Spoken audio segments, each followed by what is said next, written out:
Next നമ്മൾ magazine കവേഴ്സിൻ്റെ ആ ഒരു ഇതാണ് നോക്കാൻ പോകുന്നത്. Composing magazine covers, planning the contents of A magazine, giving instructions four A photoshoot, planning and writing A true life story. സിലബസിൽ എങ്ങനെയാണ് കിടക്കുന്ന ആ ടോപ്പിക്സാണ് ഇതിനകത്ത് ഡിസ്കസ് ചെയ്യാൻ പോകുന്നത്. അപ്പം ഫസ്റ്റ് ടോപ്പിക്ക് കമ്പോസിങ് മാഗസീൻ കവേഴ്സാണ്. മാഗസീൻ കവർ എന്ന് പറയുന്നത് ഒരു വിഷ്വലി അപ്പീലിംഗ് ആൻഡ് ഇൻഫോർമേറ്റീവ് ആയിരിക്കണം. അപ്പം അതിനകത്ത് വരുന്ന കീ എലിമെൻറ്റ്സ് എന്ന് പറയുന്നത്, അതിൻ്റെ ടൈറ്റിൽ എന്ന് പറയുന്നത്, മാഗസീൻ്റെ നെയിം എന്ന് പറയുന്നത് ബോൾഡ് ആൻഡ് റെക്കഗ്നൈസബിൾ ആയിരിക്കണം. കവർ ഇമേജ് ഹൈ ക്വാളിറ്റി അല്ലെങ്കിൽ ഐ ക്യാച്ചിങ് ഫോട്ടോ ആയിരിക്കണം. കവർ ലൈൻസ് എന്ന് പറയുന്ന ഷോർട്ട് ആയിരിക്കണം, എൻഗേജിങ് ഹെഡ്ലൈൻസ് ആയിരിക്കണം. മെയിൻ കവർ ലൈൻ എന്ന് പറയുന്നത് the biggest and most important സ്റ്റോറിയാണ്, അതിനെ പ്രോമിനൻ്റ് ആയിട്ട് പ്ലേസ് ചെയ്യണം. ഡേറ്റ് ആൻഡ് ഇഷ്യൂ നമ്പറും ഉണ്ടായിരിക്കണം. പബ്ലിക്കേഷൻ ഡീറ്റെയിൽസ് വേണം. ആൻഡ് ബാർകോഡ് ആൻഡ് പ്രൈസ് എന്ന് പറയുന്നത് ഇഫ് ആപ്ലിക്കബിൾ ആണെന്നുണ്ടെങ്കിൽ ചേർക്കാം.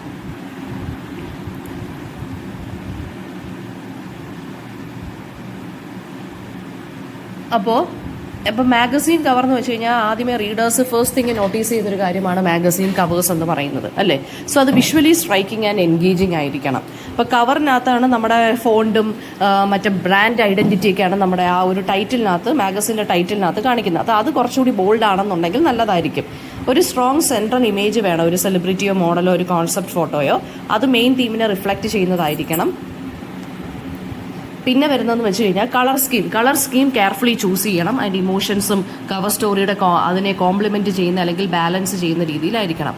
കവർ ലൈൻസ് എന്ന് പറയുന്നത് കൺസൈസ് ആയിരിക്കണം, റെലവൻ്റ് ആയിരിക്കണം. മെയിൻ കവർ ലൈൻ എന്ന് പറയുന്നത് ലാർജസ്റ്റ് ഫോണ്ടിലായിരിക്കണം. അതിനകത്ത് അത് ഹൈലൈറ്റ് ചെയ്യേണ്ടത് ഈ മാഗസീനകത്തെ ഒരു കമ്പല്ലിംഗ് സ്റ്റോറിയെ ആയിരിക്കണം.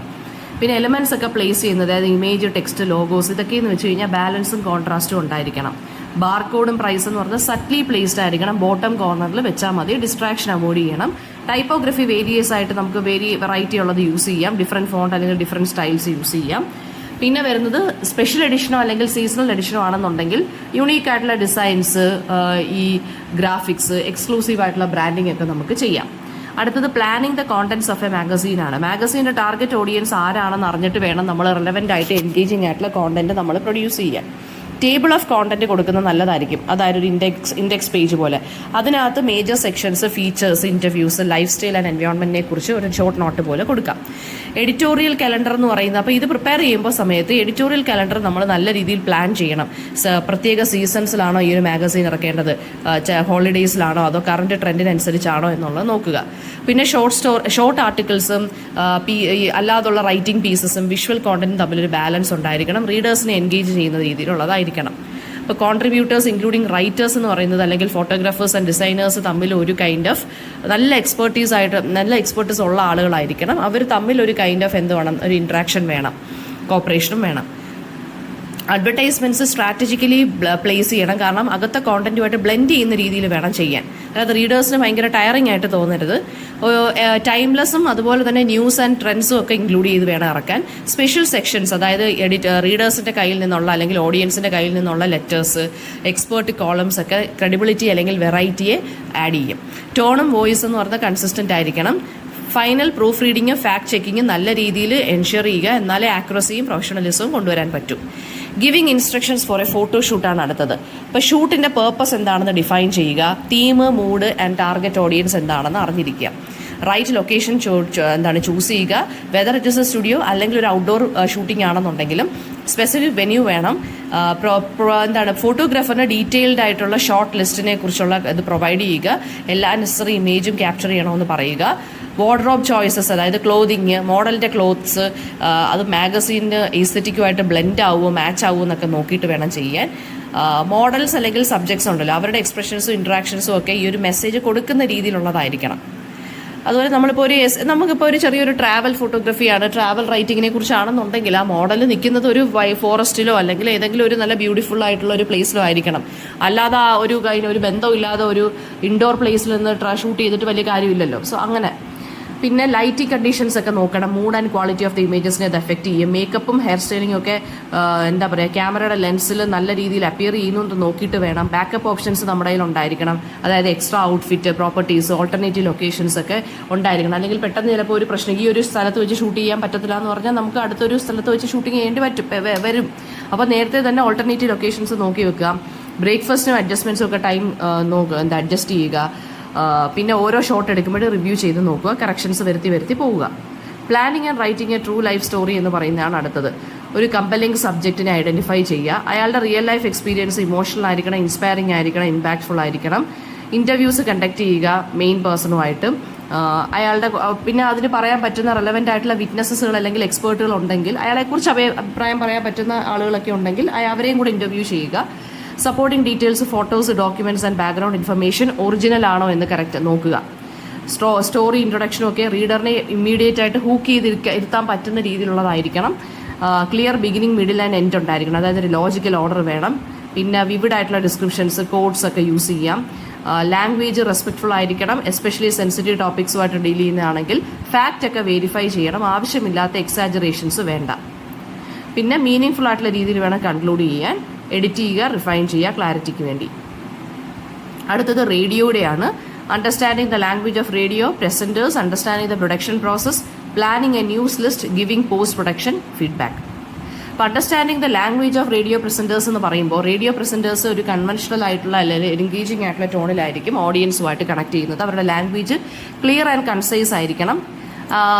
ടൈം ചെക്ക് അല്ലെങ്കിൽ വെതർ അപ്ഡേറ്റ്സ് ഇതിനെക്കുറിച്ചൊക്കെ റീഡേഴ്സിനെ അല്ലെങ്കിൽ ലിസണേഴ്സിനെ ഇൻഫോം ചെയ്യുന്നത് നല്ലതായിരിക്കും. സ്റ്റേ ട്യൂൺഡ് അല്ലെങ്കിൽ കമ്മിങ് അപ്പ് നെക്സ്റ്റ് എന്നുള്ള ഫ്രേസസ് ഒക്കെ യൂസ് ചെയ്യുന്നത് കുറച്ച് ഓഡിയൻസിനെ ഇൻട്രസ്റ്റിംഗ് ആക്കി മാറ്റും. പ്രസന്റേഴ്സ് സ്കിൽഡ് ആയിരിക്കണം ഇംപ്രവൈസേഷൻ, അതായത് അൺഎക്സ്പെക്റ്റഡ് ആയിട്ടുള്ള കോളോ സിറ്റുവേഷൻസോ റൈസ് ചെയ്യുവാണെങ്കിൽ അതിനെ ഡീൽ ചെയ്യാനുള്ള സ്കിൽ ഉണ്ടായിരിക്കണം. വൊക്കാബുലറി നല്ല രീതിയിൽ ഉണ്ടായിരിക്കണം. ടാർഗറ്റ് ഓഡിയൻസിനെ മനസ്സിലാക്കിയുള്ള വേർഡ്സ് ചൂസ് ചെയ്യുക. ന്യൂസ് ഒക്കെ ആണെങ്കിൽ ഫോർമൽ ആയിട്ടുള്ള വേർഡ്സ്, എന്റർടൈൻമെന്റ് ഷോസ് ആണെങ്കിൽ കാഷ്വൽ ആയിട്ടുള്ള രീതിയിൽ വേണം സംസാരിക്കാൻ. വോയിസ് മോഡുലേഷൻ കറക്റ്റ് ആയിരിക്കണം. ലിസണേഴ്സുമായിട്ട് ഇന്ററാക്ട് ചെയ്യുമ്പോൾ എന്ത് ചെയ്യുക, നല്ല രീതിയിൽ തന്നെ ചെയ്യണം voice modulation. Sound effect, background music ഒക്കെ ലിസ്ണിംഗ് എക്സ്പീരിയൻസിനെ എൻഹാൻസ് ചെയ്യുന്ന കാര്യമാണ്. So make use of it at most. Professional presenters ഒക്കെ ആണെന്നുണ്ടെങ്കിൽ ഈ സ്റ്റഡി ഫ്ലോ സ്പീച്ച് ആയിരിക്കും യൂസ് ചെയ്യേണ്ടത്. അതായത് ഇങ്ങനെ സ്റ്റട്ടർ ചെയ്തൊന്നും പറയരുത്. അതായത് ഇങ്ങനെ സൗണ്ടൊന്നും കേൾപ്പിക്കാതിരിക്കുന്നതായിരിക്കും നല്ലത്. അണ്ടർസ്റ്റാൻഡിംഗ് ദ പ്രൊഡക്ഷൻ പ്രോസസ്സാണ് അടുത്ത്. റേഡിയോ പ്രൊഡക്ഷൻ എന്ന് പറയുന്നത് ശരിക്കും നമ്മൾ നല്ല പ്ലാനിംഗ് ഉണ്ടായിരിക്കണം. സ്ക്രിപ്റ്റും ഷോ ഔട്ട്ലൈനും എല്ലാം നേരത്തെ തന്നെ പ്രിപ്പയർ ചെയ്ത് വെച്ചാലേ സ്മൂത്ത് ആയിട്ടുള്ള ഡെലിവറി എൻഷ്യൂർ ചെയ്യത്തുള്ളൂ. ഓഡിയോ എലിമെന്റ്സ് ആയിട്ടുള്ള കൊമേഴ്ഷ്യൽസ്, സൗണ്ട് എഫക്ട്സ് ഒക്കെ പ്രീ സെലക്ട് ചെയ്ത് വെക്കുക. Pre production meeting already conduct ചെയ്യുക. പ്രസന്റേഴ്സും പ്രൊഡ്യൂസേഴ്സും ടെക്നിക്കൽ സ്റ്റാഫുമായിട്ട് വെച്ചിട്ട് ഒരു കോർഡിനേഷൻ അവർ തമ്മിൽ ഉണ്ടായിരിക്കണം. പിന്നെ ലൈവ് റെക്കോർഡാണോ അല്ലെങ്കിൽ പ്രീ റെക്കോർഡഡ് ആണെന്നുണ്ടെങ്കിൽ മൈക്രോഫോൺസും സൗണ്ട് പ്രൂഫ് സ്റ്റുഡിയോസ് ഒക്കെ യൂസ് ചെയ്തിട്ട് വേണം ചെയ്യാൻ. പ്രൊഡ്യൂസേഴ്സ് എന്ത് ചെയ്യണം, സൗണ്ട് ലെവൽ മോണിറ്റർ ചെയ്യുക, ടൈമിംഗ് എല്ലാം നോക്കുക. കോൾ ഇൻ ഇന്റർവ്യൂസ് ആണെന്നുണ്ടെങ്കിൽ എന്ത് ചെയ്യുക, നല്ല രീതിയിലുള്ള കോർഡിനേഷൻ വേണം, അല്ലെങ്കിൽ ടെക്നിക്കൽ ഇഷ്യൂസ് ഉണ്ടാവാൻ സാധ്യതയുണ്ട്. പോസ്റ്റ് പ്രൊഡക്ഷൻ എഡിറ്റിംഗ് എന്ന് വെച്ചാൽ മിസ്റ്റേക്കുകൾ, ഈ ആവശ്യമില്ലാതെ വരുന്ന ഓഡിയോ സൗണ്ട്സ് അതൊക്കെ മാറ്റുക. ഫൈനൽ വേർഷൻ എന്ന് പറയുന്നത് നല്ല രീതിയിൽ ടീം ഇവാലുവേറ്റ് ചെയ്തിട്ട് വേണം ചെയ്യാൻ. ഇനി പ്ലാനിങ് എ ന്യൂസ് ലിസ്റ്റ്, അതായത് ഏതൊക്കെ ന്യൂസാണ് വായിക്കേണ്ടതെന്നുള്ളത് എങ്ങനെയാണ് പ്ലാൻ ചെയ്യുന്നത്. ന്യൂസ് ലിസ്റ്റ് അതായത് ഒരു ലിസ്റ്റ് ഓഫ് ന്യൂസ് സെലക്ട് ചെയ്ത് വെക്കുക എഡിറ്റേഴ്സ്. അതിൻ്റെ റെലവൻസും ടൈംലിനെസ്സും ഓഡിയൻസിന് ഇൻട്രസ്റ്റും അനുസരിച്ച്. ബ്രേക്കിംഗ് ന്യൂസ് വേണം ആദ്യം പറയാൻ. Local, national and international news balance ചെയ്ത് വേണം പറയാൻ. പിന്നെ politics, business, sports, entertainment and weather അപ്ഡേറ്റ്സിന് സെഗ്മെന്റ്സ് ആയിട്ട് വേണം പറയാൻ. മിക്സ് ആക്കി പറയരുത്. ഇന്റർവ്യൂസ് ആണെന്നുണ്ടെങ്കിൽ അല്ലെങ്കിൽ ഈ ഐ വിറ്റ്നസിന്റെ, അതായത് ലൈവ് ആയിട്ടുള്ള കാര്യങ്ങളാണെന്നുണ്ടെങ്കിൽ കുറച്ചും കൂടെ ക്രെഡിബിലിറ്റി കൂട്ടും.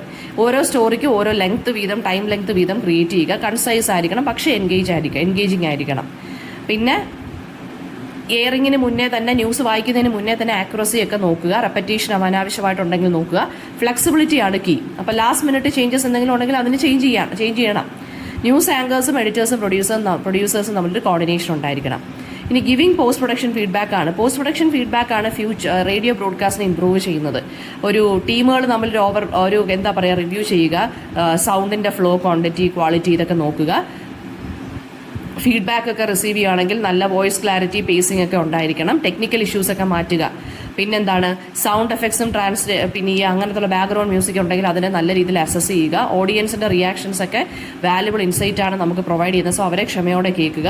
ടൈം മാനേജ്മെന്റ് ഉണ്ടായിരിക്കണം.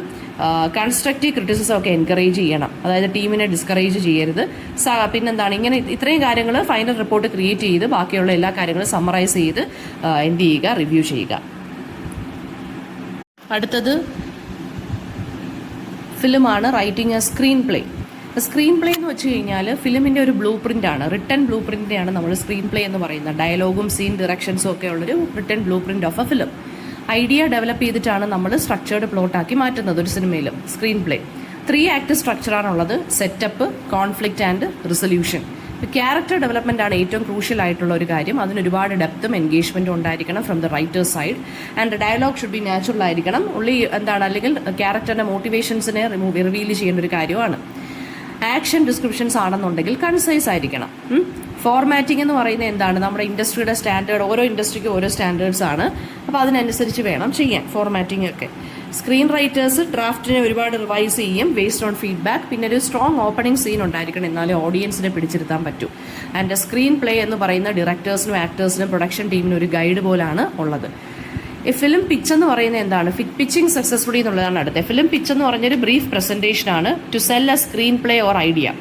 ഒരു സ്ട്രോങ് ഹൂക്ക് ഉണ്ടായിരിക്കണം, എന്നാലേ അറ്റൻഷൻ ക്യാപ്ചർ ചെയ്യത്തുള്ളൂ. ഒരു സ്റ്റോറിയുടെ പ്രിമസ്, മെയിൻ ക്യാരക്ടേഴ്സ്, തീംസ് എല്ലാം കൺസൈസ് ആയിട്ട് സമ്മറൈസ് ചെയ്ത് കൊടുക്കുക. പിച്ചിങ് എന്ന് വെച്ച് കഴിഞ്ഞാൽ എന്താണ്, ലിസ്ണറിനെ എൻഗേജ് ചെയ്ത് ഇരുത്താൻ പറ്റുന്ന രീതിയിലുള്ള കോൺഫിഡൻസും എന്തൂസിയാസും അതിനകത്ത് കാണണം. അതിനനുസരിച്ചുള്ള വിഷ്വൽ എയ്ഡ്സും ആർട്ടും എല്ലാം കാണണം. ഇൻഡസ്ട്രി പ്രൊഫഷണൽസ് ആണെന്നുണ്ടെങ്കിൽ ക്ലിയർ ആയിട്ട് എക്സ്പ്ലെയിൻ ചെയ്യാൻ പറ്റും ഫിലിമിൻ്റെ ടാർഗറ്റ് ഓഡിയൻസ് ആരൊക്കെയാണെന്നോ അവർക്ക് എങ്ങനെ ഇത് അക്സെപ്റ്റ് ചെയ്യാൻ പറ്റും എന്നുള്ളത്. ബഡ്ജറ്റും പൊട്ടൻഷ്യൽ റവന്യൂ ഒക്കെ ബ്രീഫ്ലി മെൻഷൻ ചെയ്യുക. പിന്നെന്താണ്, പ്രാക്ടീസ് ചെയ്യുക beforehand. And a strong closing സ്റ്റേറ്റ്മെൻറ്റും ഉണ്ടായിരിക്കണം. Organizing a shoot. ഇപ്പോൾ സക്സസ്ഫുൾ ഫിലിം ഷൂട്ട് എന്ന് വെച്ചാൽ ഡീറ്റെയിൽഡ് പ്ലാനിങ് ആൻഡ് കോർഡിനേഷൻ ഉണ്ടായിരിക്കണം. സ്ക്രിപ്റ്റിനെ ബ്രോക്കൺ ഡൗൺ ചെയ്ത് shooting schedules and locations and scenes ആക്കി മാറ്റുക. ക്രൂവിൻ്റെ roles including director, cinematographer, sound engineers എല്ലാം നേരത്തെ അസൈൻഡ് ആയിട്ടിരിക്കുക. ക്യാമറ, ലൈറ്റ് ആൻഡ് മൈക്രോഫോൺസ് ഒക്കെ സെക്യൂർ ആക്കുക. കാസ്റ്റ് മെമ്പേഴ്സിനെല്ലാം കോൾ ഷീറ്റ് കൊടുക്കുക അവരുടെ ഷൂട്ടിംഗ് ടൈം വെച്ചിട്ട്. വാർഡ്രോബും മേക്കപ്പും പ്രോപ്പർട്ടീസും എല്ലാം പ്രിപ്പയർ ആക്കി വെക്കുക ഇൻ അഡ്വാൻസ്. സേഫ്റ്റി പ്രോട്ടോക്കോൾസും എമർജൻസി പ്ലാൻസും എസ്റ്റാബ്ലിഷ് ചെയ്യുക. ഓൺസെറ്റ് റിഹേഴ്സൽസ് ഒക്കെ ഉണ്ടായിരിക്കണം, എന്നാലേ ആക്ടേഴ്സ് കുറച്ചുകൂടി കംഫർട്ടബിൾ ആവത്തുള്ളൂ. ടൈം മാനേജ്മെന്റും ക്രൂഷ്യലാണ്, എന്നാലേ ബഡ്ജറ്റിനപ്പുറം അതിനകത്ത് സ്റ്റേ ചെയ്യാൻ പറ്റും. പിന്നെ ഡെയിലി റാപ്പ് റിവ്യൂസ് നല്ലതായിരിക്കും. പിന്നെ writing a film review. Film review എഴുതുന്നതെന്ന് വെച്ചാൽ ഒരു മൂവിയുടെ സ്ട്രെങ്ത് ആൻഡ് വീക്ക്നെസ്സിനെ കുറിച്ച് എഴുതുന്നതാണ് ഫിലിം റിവ്യൂ എന്ന് പറയുന്നത്. ഒരു ബ്രീഫ് സമ്മറി ഓഫ് പ്ലോട്ട് ഉണ്ടായിരിക്കണം വിത്തൗട്ട് എനി മേജർ സ്പോയിലേഴ്സ്. കഥ അതുപോലെ അങ്ങ് പറയരുത്. കാസ്റ്റിന്റെ പെർഫോമൻസ് എങ്ങനെ ഉണ്ടായിരുന്നു, അവരുടെ ക്യാരക്ടർ പോർട്രയൽസ് എങ്ങനെ ഉണ്ടായിരുന്നു, cinematography, special effect, visual aesthetics എങ്ങനെയായിരുന്നു എന്നുള്ളത്, ഫിലിമിന്റെ direction and storytelling style എങ്ങനെ ഉണ്ടായിരുന്നു, മ്യൂസിക്കും സൗണ്ട് ഡിസൈനും കൊള്ളായിരുന്നോ, മൂഡിന് ആൻഡ് ഇമോഷൻ അനുസരിച്ചുള്ളതായിരുന്നു, അതിന്റെ ഫിലിമിന്റെ സ്ട്രക്ചറും പേസും സ്പീഡും എങ്ങനെയായിരുന്നു, വേറെ സിമിലർ ഫിലിംസുമായിട്ടുള്ള കമ്പാരിസൺസ്, അതൊക്കെയാണ് പറയേണ്ടത്. അപ്പോൾ റിവ്യൂ കൺക്ലൂഡ് ചെയ്യുന്നതെന്ന് വെച്ചാൽ ഫൈനൽ വേർഡിക്റ്റ് എന്ന് വെച്ചാൽ റേറ്റിംഗിലൂടെയാണ് അല്ലേ. ഒരു വെൽ റിട്ടൺ റിവ്യൂ ആണെന്നുണ്ടെങ്കിൽ ഓഡിയൻസിനെ ഡിസൈഡ് ചെയ്യിപ്പിക്കും whether to watch the film or not. അത് നിങ്ങൾക്കും അറിയാം. അടുത്തത് ടെലിവിഷൻ ആണ്. ഇപ്പൊ ടെലിവിഷന്റെ ഇത് പറയുകയാണെന്നുണ്ടെങ്കിൽ പ്രീ പ്രൊഡക്ഷൻ പ്രോസസ്സ് അണ്ടർസ്റ്റാൻഡ് ചെയ്യുക എന്നുള്ളതാണ് ഫസ്റ്റ് ടോപ്പിക്. പ്രീ പ്രൊഡക്ഷൻ എന്ന് വെച്ചാൽ നമ്മൾ ആക്ച്വൽ ഫിലിമിംഗ് തുടങ്ങുന്നതിന് മുന്നേ ഒരു പ്ലാനിംഗ് സ്റ്റേജ് ഉണ്ട്, അതാണ് pre production. Script writing, budgeting, casting, location ഒക്കെ നോക്കുന്നത്. ഇപ്പോൾ സ്റ്റോറി ബോർഡിനകത്ത് വിഷ്വലൈസ് സീൻസും ക്യാമറ ആംഗിൾസും ഒക്കെ ക്രിയേറ്റ് ചെയ്യണം. പ്രൊഡക്ഷൻ ടീംസ് നെസറി പെർമിറ്റ് ഒക്കെ എടുക്കണം ഷൂട്ടിംഗ് ലൊക്കേഷന് പോയി. ക്രൂ ആൻഡ് എക്യുപ്മെന്റും ക്യാമറാസ്, ലൈറ്റിംഗ് ആൻഡ് സൗണ്ട് ഗിയറും എല്ലാം അറേഞ്ച് ചെയ്യണം. സ്കെഡ്യൂൾസ് എന്ന് പറയുന്നത് അലോക്കേറ്റഡ് ടൈം ആൻഡ് റിഹേഴ്സൽസ് കാണും. അപ്പം അതിനനുസരിച്ചായിരിക്കണം കോസ്റ്റ്യൂമും പ്രോപ്പർട്ടിയും സെറ്റ് ഡിസൈൻസും എല്ലാം. റിസ്ക് സസ്പെൻസ് എല്ലാം എന്താണ്, സേഫ്റ്റി പ്രോട്ടോകോൾസ് എല്ലാം നമ്മൾ നോക്കിയിട്ട് വേണം ചെയ്യാൻ. പ്രീ പ്രൊഡക്ഷൻ മീറ്റിംഗ് ഉണ്ടായിരിക്കണം. Once everything is in place നമുക്ക് എന്താ പ്രൊഡക്ഷൻ ഫേസിലോട്ട് പോവാം. ഓർഗനൈസിങ് എ ഫിലിമിംഗ് സ്കെഡ്യൂളാണ് അടുത്തത്. ഫിലിമിംഗ് സ്കെഡ്യൂൾ എന്ന് വെച്ച് കഴിഞ്ഞാൽ എന്താണ്, പ്രൊഡക്ഷനെ സ്മൂത്ത് ആയിട്ട് എഫിഷ്യൻ്റ് ആയിട്ടും റൺ ചെയ്യുക എന്നുള്ളതാണ് അതിൻ്റെ ഇത്. സീൻസിനെ സ്കെഡ്യൂൾഡാക്കുക ബേസ്ഡ് ഓൺ ഫാക്ടേഴ്സ്, അതായത് ലൊക്കേഷൻ്റെ അവൈലബിലിറ്റി അനുസരിച്ച്, കാസ്റ്റ് അവൈലബിലിറ്റി അനുസരിച്ച് വേണം നമ്മളെല്ലാം ചെയ്യാൻ. പിന്നെ ദ സ്കെഡ്യൂൾ എന്ന് പറയുന്നത് എന്താണ്, കോംപ്ലക്സ് സീൻസുകളാണെങ്കിൽ അത് ആദ്യമേ ഷൂട്ട് ചെയ്യാൻ ശ്രമിക്കുക, സ്പെഷ്യൽ എഫക്റ്റോട് കൂടി അല്ലെങ്കിൽ മൾട്ടിപ്പിൾ ടേക്സോട് കൂടി ചെയ്യുക. പിന്നെന്താണ്, വെതർ കണ്ടീഷൻസ് ഒക്കെ ഉണ്ടെന്നുണ്ടെങ്കിൽ പ്ലാനിങ് ഔട്ട്ഡോർ ഷൂട്ട്സ് ഒക്കെ നേരത്തെ തന്നെ നമ്മൾ എന്ത് ചെയ്യണം, പ്ലാൻ ചെയ്ത് വെച്ചിട്ട് വേണം ചെയ്യാൻ. പിന്നെ അടുത്തതെന്ന് വെച്ച് കഴിഞ്ഞാൽ time allocated for rehearsing and filming each പിന്നെന്താണ് ഇതെന്ന് പറയുന്നത് നമ്മൾ ശ്രദ്ധിച്ച് വേണം ചെയ്യാൻ. ഒരു നിശ്ചിത ടൈമിനുള്ളിൽ വേണം ചെയ്യാൻ നമ്മൾ. പിന്നെ ബഫർ ടൈമൊക്കെ ഉണ്ടെന്നുണ്ടെങ്കിൽ അൺഎക്സ്പെക്റ്റഡ് ഡിലേസ് ഒക്കെ നമുക്ക് ഹാൻഡിൽ ചെയ്യാൻ പറ്റും. മീൽ ബ്രേക്സ്, പിന്നെ ഏർലി മോർണിംഗ് ഷൂട്ടൊക്കെ ഉണ്ടെങ്കിൽ കെയർഫുൾ ആയിട്ട് വേണം ചെയ്യാൻ. പിന്നെന്താണ്, സ്കെഡ്യൂള് എല്ലാ ക്രൂ മെമ്പേഴ്സിനും എത്തണം. പിന്നെ റെഗുലർ അപ്ഡേറ്റ്സും അഡ്ജസ്റ്റ്മെൻറ്റ്സും ഒക്കെ നമ്മൾ നടത്തുക. പിന്നെ ഫിലിമിംഗ് ഓൺ ലൊക്കേഷൻ ഫിലിമിംഗ് എന്ന് വെച്ചാൽ കുറച്ചും കൂടി ഒതൻറ്റിസിറ്റി വരുത്തും അല്ലേ. കെയർഫുൾ പ്ലാനിങ് ആണ് അതിന് വേണ്ടുന്നത്. പെർമിഷൻസും ഒക്കെ നമ്മൾ നേരത്തെ ഇൻ അഡ്വാൻസ് ആക്കി വെക്കുക, ഒബ്റ്റെയിൻ ചെയ്യുക. ലൊക്കേഷൻ സ്കൗട്ടിങ്ങിന് പോവുക, അതായത് ലൈറ്റിംഗ്, സൗണ്ട് ക്വാളിറ്റി, ആക്സസിബിലിറ്റി നോക്കുക. ബാക്കപ്പ് ലൊക്കേഷൻസ് ഒക്കെ നമ്മൾ ഐഡൻറ്റിഫൈ ചെയ്ത് വെക്കുക. എന്തെങ്കിലും ഇഷ്യൂസ് അൺഫോർസീൻ ആയിട്ട് വരുവാണെന്നുണ്ടെങ്കിൽ എക്യുപ്മെൻറ്റ്സ് എല്ലാം നമ്മൾ ട്രാൻസ്പോർട്ട് ചെയ്യണം, അത് സെക്യൂർ ആയിട്ട് വെക്കണം. വെതർ കണ്ടീഷൻസ് മോണിറ്റർ ചെയ്യണം. പിന്നെന്താണ്, ക്രൗഡ് കൺട്രോൾ മെഷേഴ്സ് നമുക്ക് നോക്കണം. പബ്ലിക് ലൊക്കേഷൻ ആണെങ്കിൽ പവർ സോഴ്സസും മൊബൈൽ റെസ്റ്റോറൻസും ഒക്കെ നമ്മൾ നോക്കുക. റിമോട്ട് ലൊക്കേഷനിലാണ് നമ്മൾ പോയി ചെയ്യുന്നതെങ്കിൽ ലോക്കൽ അതോറിറ്റീസിനെ, റെസിഡൻസിനെയൊക്കെ ഇൻഫോം ചെയ്യുക. ഫിലിമിംഗ് ഓൺ, അതായത് അവർ ശല്യപ്പെടുത്താനൊന്നും വരരുതെന്നുള്ള രീതിയിൽ.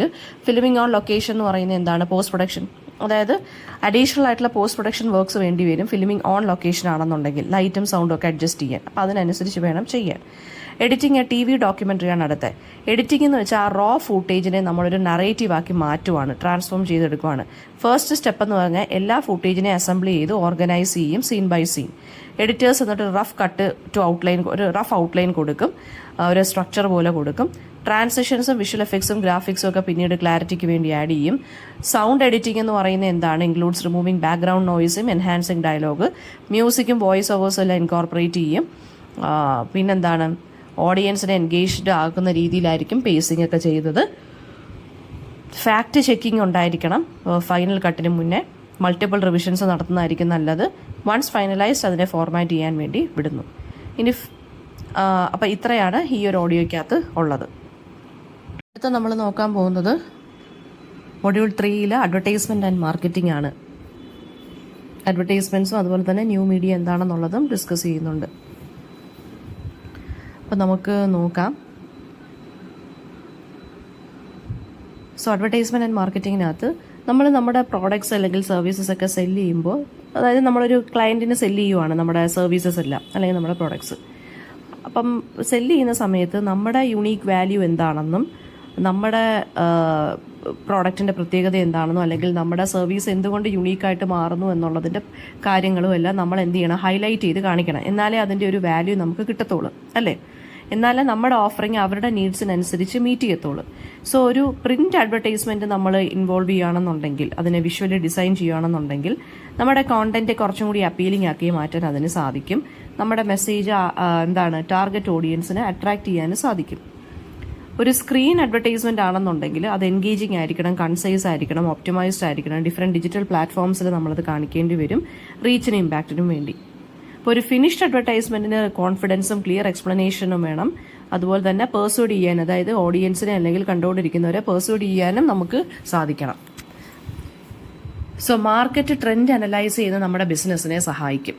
അതായത് നമ്മുടെ കൺസ്യൂമറിന്റെ ബിഹേവിയർ എങ്ങനെയാണെന്നും ഓപ്പർച്യൂണിറ്റീസിനെ ഐഡന്റിഫൈ ചെയ്ത് ചേഞ്ചസിനടുത്ത് അഡാപ്റ്റ് ചെയ്ത് ചെയ്യുന്ന കാര്യങ്ങൾ നമ്മൾ സക്സസ്ഫുൾ ആയി മാറും നമ്മുടെ ബിസിനസ്. അപ്പം മാർക്കറ്റ് അനാലിസിസിനെ ബേസ് ചെയ്തിട്ട് നമ്മൾ ഓരോ ആക്ഷൻസ് എടുക്കുകയാണെന്നുണ്ടെങ്കിൽ നമ്മുടെ അതുപോലെ തന്നെ നമ്മൾ കോമ്പറ്റീറ്റീവായിട്ട് റിലവൻ്റ് ആയിട്ട് നമ്മുടെ ഇൻഡസ്ട്രിയിൽ ബിസിനസ് ഇൻഡസ്ട്രിയിൽ നിൽക്കാൻ പറ്റും. ഒരു മാർക്കറ്റ് കമ്മ്യൂണിക്കേഷൻ സ്ട്രാറ്റജി നമ്മൾ സെറ്റ് ചെയ്യുക, നമ്മുടെ ഒബ്ജക്റ്റീവ്സും നമ്മുടെ അപ്രോപ്രിയേറ്റ് ചാനൽസും എല്ലാം സെലക്ട് ചെയ്യുക, നമ്മുടെ കൺസിസ്റ്റൻസി നമ്മൾ എൻഷുർ ചെയ്യുക. നമ്മുടെ പ്രോഡക്റ്റ് എന്ന് പറയുന്നത് റീലോഞ്ച് ചെയ്യാനാണെന്നുണ്ടെങ്കിൽ അതിന് ഒരുപാട് റിസർച്ച് വേണ്ടി വരും. തറവായിട്ട് നമ്മുടെ എഫേർട്ടിനെ എല്ലാം നമ്മൾ എന്ത് ചെയ്യണം, തറവായിട്ട് നമ്മൾ എഫേർട്സ് എടുക്കേണ്ടി വരും. ഒരുപാട് പ്രൊമോഷൻസ് നമ്മൾ ചെയ്യേണ്ടി വരും. എന്നാലേ കസ്റ്റമർ ഇൻട്രസ്റ്റ് നമുക്ക് കിട്ടത്തുള്ളൂ. പിന്നെ ഈ റീലോഞ്ച് ചെയ്യുന്ന സമയത്ത് നമ്മൾ സക്സസ് ഇവാലുവേറ്റ് ചെയ്ത് നോക്കണം. നമ്മുടെ പെർഫോമൻസ് എങ്ങനെയുണ്ട്, നമ്മുടെ കസ്റ്റമറിൻ്റെ ഫീഡ്ബാക്ക് എങ്ങനെയുണ്ട്, ഓവറോൾ നമ്മുടെ ബ്രാൻഡിനെ എങ്ങനെയാണ് ആളുകൾ പെർസീവ് ചെയ്തിരിക്കുന്നതെന്നും കൂടി നമ്മൾ അറിഞ്ഞിരിക്കണം. കണ്ടിന്യൂസ് ആയിട്ട് ഇമ്പ്രൂവ്മെൻറ്റും അഡാപ്റ്റേഷനും ഉണ്ടെന്നുണ്ടെങ്കിൽ നമുക്ക് ലോങ് ടേം മാർക്കറ്റിംഗ് സക്സസ് കിട്ടും. അടുത്തത് ന്യൂ മീഡിയ ആണ്. ന്യൂ മീഡിയ എന്ന് പറയുന്നത് നമ്മളൊരു വെബ്സൈറ്റ് ഡിസൈനറിനെ നമ്മളൊരു കാര്യം പറയുകയാണ്, നമുക്ക് ക്ലിയർ ഒബ്ജക്റ്റീവ്സ്, നമ്മുടെ ബ്രാൻഡിങ് ഗൈഡ് ലൈൻസും നമ്മുടെ യൂസർ എക്സ്പീരിയൻസ് എക്സ്പെക്ടേഷൻസ് ഒക്കെ വെച്ചിട്ട് ബ്രീഫ് ചെയ്യുകയാണ് നമ്മൾ. അപ്പോൾ ഒരു വെൽ സ്ട്രക്ചേർഡ് വെബ്സൈറ്റ് നമുക്ക് വേണം നമ്മുടെ ടാർഗറ്റ് ഓഡിയൻസിന് ഔട്ട്ലൈൻ കൊടുക്കാൻ, കീ ഫീച്ചേഴ്സ്, നമ്മുടെ ടെക്നിക്കൽ സ്പെസിഫിക്കേഷൻസ് ഒക്കെ ചെയ്യാൻ വേണ്ടി. സോ നമ്മുടെ ഡിജിറ്റൽ മീഡിയയിലെ പ്രോബ്ലംസ് എല്ലാം അനലൈസ് ചെയ്ത് നമ്മുടെ ബിസിനസ്സിനെ ആ ഗ്യാപ്പ് എല്ലാം ഐഡന്റിഫൈ ചെയ്ത് ഓൺലൈൻ പ്രസൻസ് എഫക്റ്റീവ് ആക്കി മാറ്റാൻ നമ്മൾ ഇത് സഹായിക്കുന്നുണ്ട്. അതുപോലെ തന്നെ ഡിജിറ്റൽ ഇഷ്യൂസിൻ്റെയൊക്കെ സൊല്യൂഷൻസ് പ്രൊവൈഡ് ചെയ്യുക, വെബ്സൈറ്റിനെ റീഡിസൈൻ ചെയ്യുക, പിന്നെ സോഷ്യൽ മീഡിയ എൻഗേജ്മെന്റ് എൻഹാൻസ് ചെയ്യുക എന്നുള്ളതൊക്കെ വളരെ ഇമ്പോർട്ടൻ്റ് ആണ് ഇപ്പോഴത്തെ കാലഘട്ടത്തിൽ, അല്ലേ? ഒരു ബിസിനസ് നടത്തുകയാണെന്നുണ്ടെങ്കിൽ. സോ പ്ലാനിങ്ങും റൈറ്റിംഗ് ബ്ലോഗ് എന്ന് പറയുന്നത് ഇമ്പോർട്ടൻ്റ് ആണ്. റിലവൻ്റ് ആയിട്ടുള്ള ടോപ്പിക്സിൽ റിസർച്ച് ചെയ്യുക, അതിൻ്റെ സ്ട്രക്ചറും കണ്ടന്റ് എഫക്റ്റീവായിട്ട് വെക്കുക, യൂഷ്വലി എൻഗേജിംഗ് ആയിട്ടുള്ള writing സ്റ്റൈലിലാക്കുക.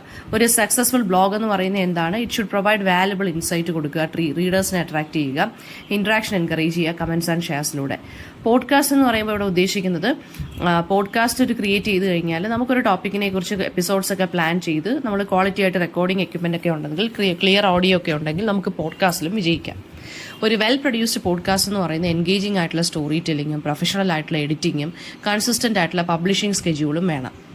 Social media and digital marketing അത് നമ്മുടെ റീച്ച് കൂടണം എന്നുണ്ടെങ്കിൽ നമ്മുടെ വിസിബിലിറ്റിയും കൂടണം അല്ലേ, ബ്ലോഗ്സ് വഴിയും പോഡ്കാസ്റ്റ് വഴിയും. സോ പുതിയ ന്യൂ മീഡിയ ട്രെൻഡ്സിൽ നമ്മൾ അപ്ഡേറ്റഡ് ആയിട്ട് നിൽക്കുകയാണെന്നുണ്ടെങ്കിൽ നമുക്ക് ടാർഗറ്റ് ഓഡിയൻസിനെ എന്ത് ചെയ്യാൻ, നമുക്ക് വൈഡൻ ചെയ്യാൻ വേണ്ടി സാധിക്കും. അപ്പോൾ ന്യൂ മീഡിയക്കകത്ത് വരുന്നതെന്ന് വെച്ചാൽ ബ്ലോഗും മറ്റേ പോഡ്കാസ്റ്റും ഒക്കെയാണ് ഇതിനകത്ത് ഇമ്പോർട്ടൻ്റ് ആയിട്ട് പോയിന്റ്സ് ആയിട്ട് വരുന്നത്.